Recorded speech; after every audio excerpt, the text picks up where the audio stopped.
It's Friday, February 16th, 2024. Let's talk about the news.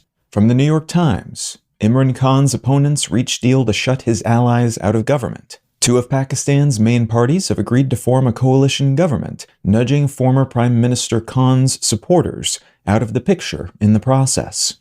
These two parties are backed by the country's powerful military, and they are both run by political dynasties, so they're not exactly underdogs. That said, Khan's supporters, who were forced to run under a variety of different party names, collectively took the majority of the votes, and have now been relegated to the opposition. And while legal wrangling over claims of vote manipulation by Khan and his supporters could theoretically change things eventually, in the short term it looks likely that Khan will remain in prison due to corruption charges that he denies, and the military will run things through this new coalition, which will be led by a Prime Minister, Shehbaz Sharif, who stepped into that role in 2022 after Khan was ousted and who was incredibly unpopular throughout his tenure.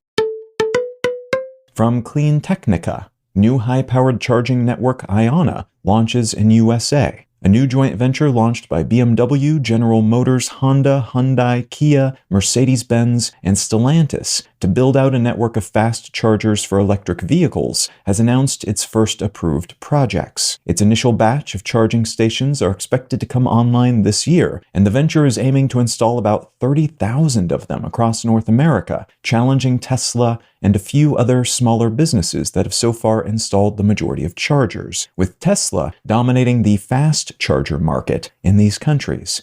A lack of charging stations remains one of the biggest barriers for EV adoption in the US and Canada, and this is meant to both address that concern and serve as an ongoing source of recurring revenue for the involved entities.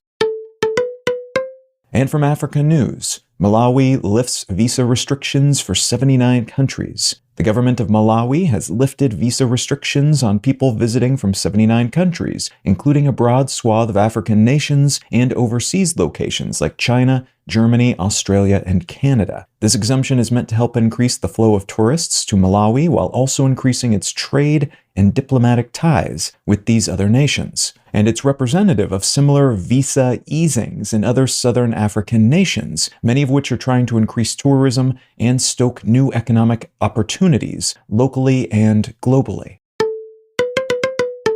If you're finding some value in One Sentence News, consider leaving a quick review wherever you get your podcasts and/or sharing the show with a friend. You can find out more about this show or subscribe to the email version at onesentencenews.com. And you can support this and other related projects, like the Let's Know Things and Brain Lenses podcasts at understandery.com.